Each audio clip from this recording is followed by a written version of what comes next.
मनुवाद का भयंकर नींव डल चुका है। जिन लोगों ने गलतफहमी में मनुवाद की नींव डाल दी है, उन्हें सतर्क और सावधान रहने की जरूरत है। एक एक पल सावधानी की जरूरत है। बिहार ने एनडीए को 30 सीट दिए हैं, लेकिन तीसरी बार नरेंद्र मोदी की सरकार ने बिहार को ठेंगा दिखा दिया है।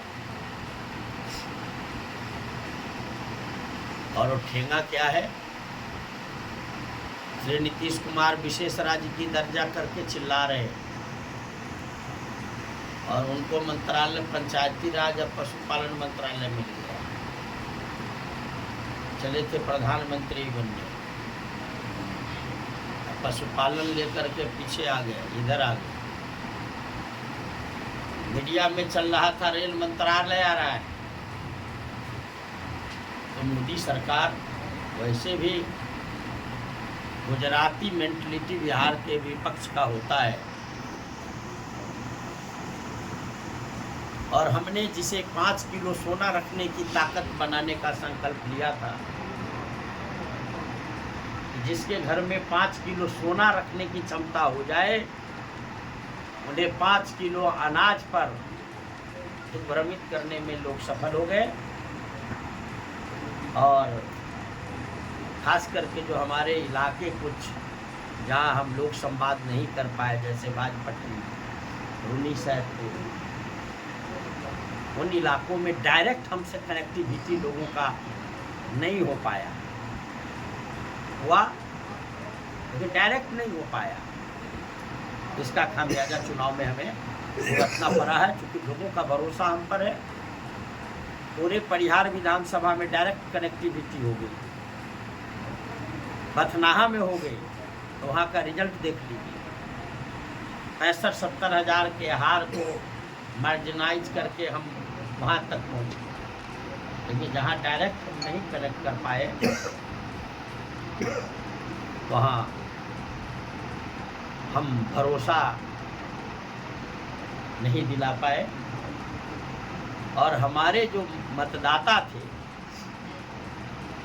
हजारों बरस से जो शोषण का शिकार रहे हैं, उन्हें मानसिक रूप से निकालने में वक्त लगेगा। और हमें भरोसा है कि श्री तेजस्वी यादव जी के नेतृत्व में हम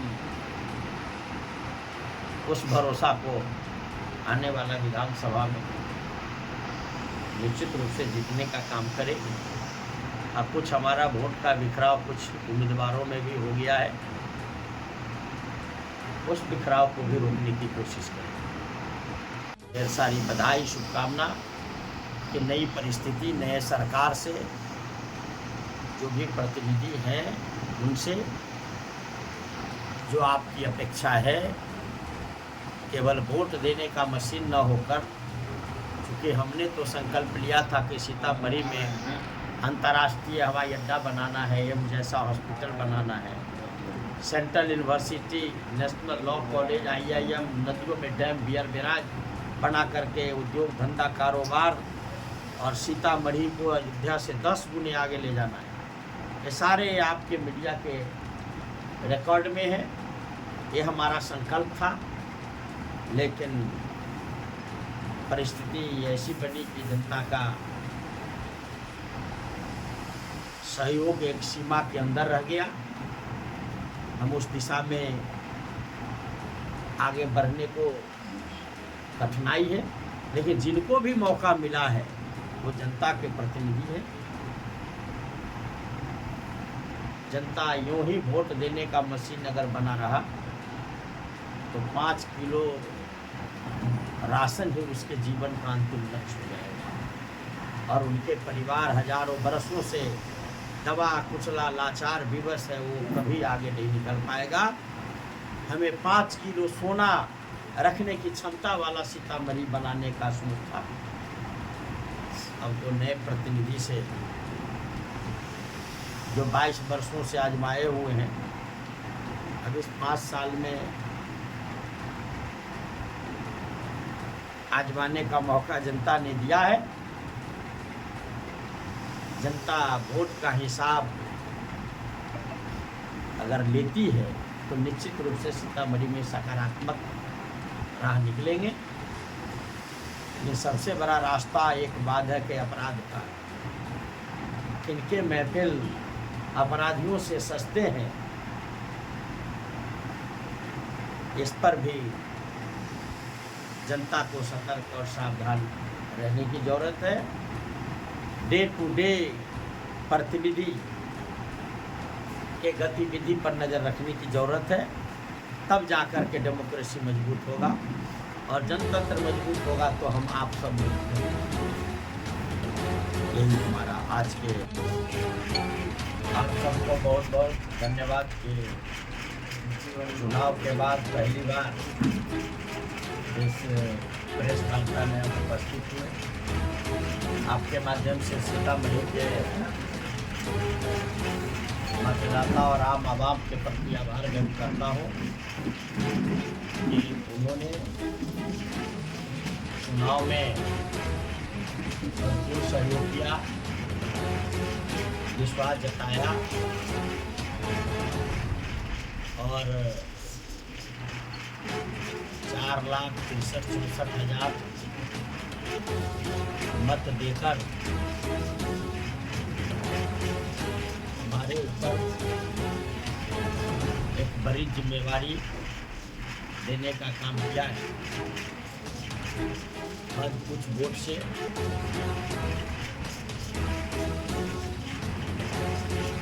चुनाव में जीत हासिल नहीं हो पाई।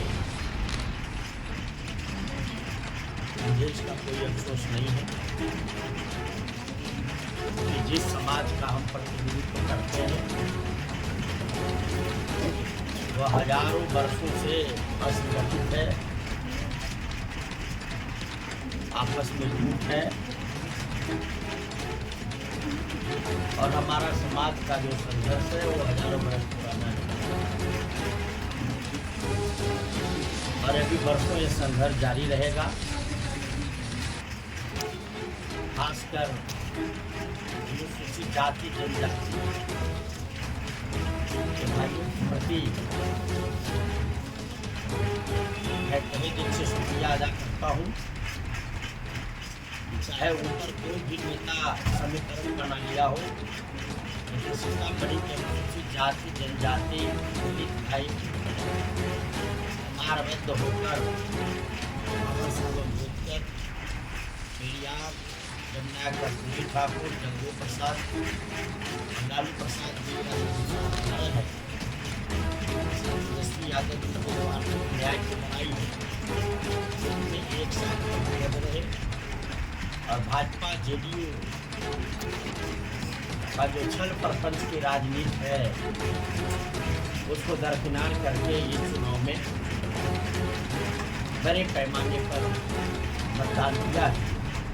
क्योंकि ये बात मैं जिम्मेवारी के साथ इसलिए कह सकता हूँ कि चुनाव परिणाम के बाद अगले दिन से ही मैंने हर बूथ का 1932 पोलिंग बूथ है सबका हमने असेसमेंट किया है। एक बूथ के खुद से देखा है, वहाँ के साथियों को बुलाकर हमने समीक्षा की है।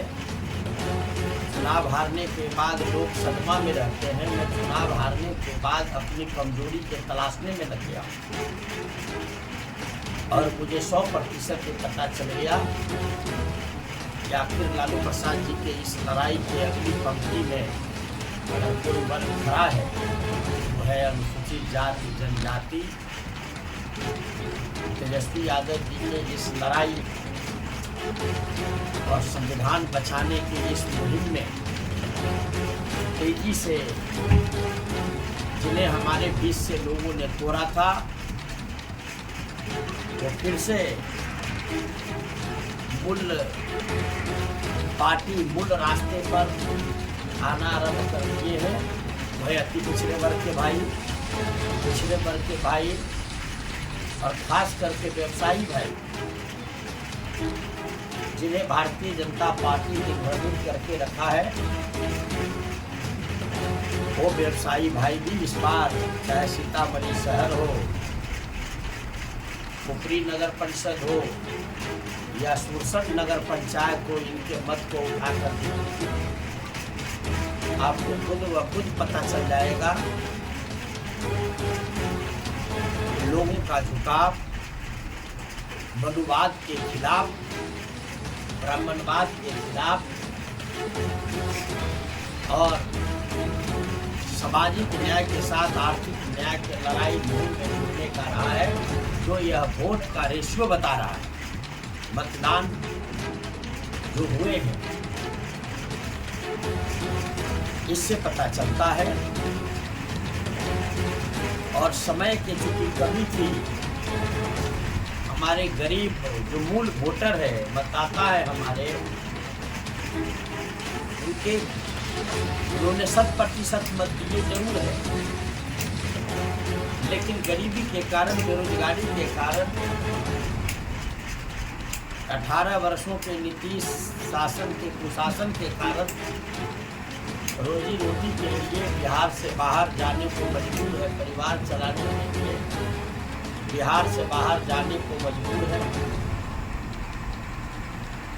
आधे से अधिक लोग बिहार से बाहर हैं। दिल्ली, पंजाब, हरियाणा, महाराष्ट्र, गुजरात। वो यहाँ होते तो जरूर वोट हमें ही देते, लेकिन यहाँ वो थे नहीं, जिसके कारण लगभग 1 लाख के आसपास हमारा वोट कम गिरा है। उनके हमारे मतदाता को बाहर रहने के कारण कहीं 30%, कहीं 35%, कहीं 40%, कहीं 50%, जबकि एनडीए को मानने वाले लोगों की मत की संख्या कम है, लेकिन उनके बूथ पर 60%, 65%, 50% से ऊपर वोट गिरे हैं। ये मूल कारण रहा जिसमें चुनाव में हम वंचित रह गए हैं। मुझे इससे कोई अफसोस नहीं है, लेकिन जो भी मतदान हमारे नेता के ऊपर भरोसा करके और मेरे ऊपर, मेरे संघर्ष पर भरोसा करके जिन मतदाताओं ने आ रहा है, लगातार लोग सीतामढ़ी में कह रहे हैं कि अर्जुन राय जी का राजनीतिक करियर अब शायद सिमट कर रह जाएगा, उनके लिए क्या कहना चाहेंगे? एक बार बता देता हूँ, राजनीति में न कभी आरंभ होता है न कभी अंत होता है। हमें अपनी चिंता कभी नहीं रही, हमें यहाँ के लोगों की चिंता रही है। और चुनाव हार जीत तो जनता के वोट पर निर्भर करता है, और नया चुनाव अब नए परिसीमन से होना है। अब सीतामढ़ी का क्या स्वरूप होगा वो तो वक्त के गर्त में है। लोग क्या कहते हैं, ये जो 4,64,000 लोगों ने जो वोट दिया है, वो तो मुझे चुनाव जीतने के लिए वोट दिया ना। 30-35 हज़ार वोट वाले तो हमारा जो पिछड़ा दलित वोट दे करके धोखा खा गया, वो भी विचार कर रहे होंगे ना। वही तो मैं कह रहा हूँ, 5 किलो अनाज की जगह पर अब 5 किलो सोना थमाना चाहते हैं। मार्जिन काफी कम रहा। मार्जिन कम नहीं रहा, सामने वाले को वोट ही नहीं आना चाहिए था। 50,000, 1 लाख से सब हमारा वोट है। हमारा भाई कहीं बिखरा हुआ है, हमें उस भाइयों के बीच जा कर के अपनी बात से उन्हें बता करके समझा देना है। हम तो समझा लिए थे ना इस इलाके में। बांसपट्टी थोड़ा सा चूक रह गया।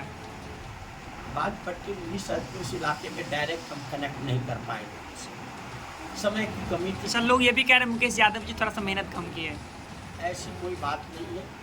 हमारे पार्टी में एक मुकेश यादव नहीं है, ऐसे 100 मुकेश यादव है, 1000 अर्जुन राय हैं। इसलिए किसी के मेहनत की बात नहीं है। हम डायरेक्ट कनेक्ट, हम चुनाव लड़ रहे थे, हमें डायरेक्ट कनेक्ट होने की जरूरत है। चूँकि जिला में मेरी साख है, मुझे फक्र है इस बात की कि अर्जुन राय की साख आज भी जवान पर है। और 5 किलो अनाज का नाम मैंने लिया है, इससे बहुत सारी बातें आपको समझना चाहिए कि हमारे गरीब गुरबा लोग आज कितने लिमिटेड ज़रूरत को पूरा करने के लिए एक मत जो उनके पास इससे बड़ा हथियार नहीं, इसका इस्तेमाल कर देते हैं। हमारी सरकार बनती तो 10 किलो अनाज और सीतामढ़ी में 5 किलो सोना खरीदने की क्षमता वाला सीतामढ़ी बनाने का संकल्प। अच्छा, अर्जुन राय जी का मुस्कुराहट बरकरार रहता है। वो हमेशा रहता है। हमारा मुस्कुराहट जीत हार से प्रभावित नहीं होता है। हम समाज निर्माण के लिए निकले।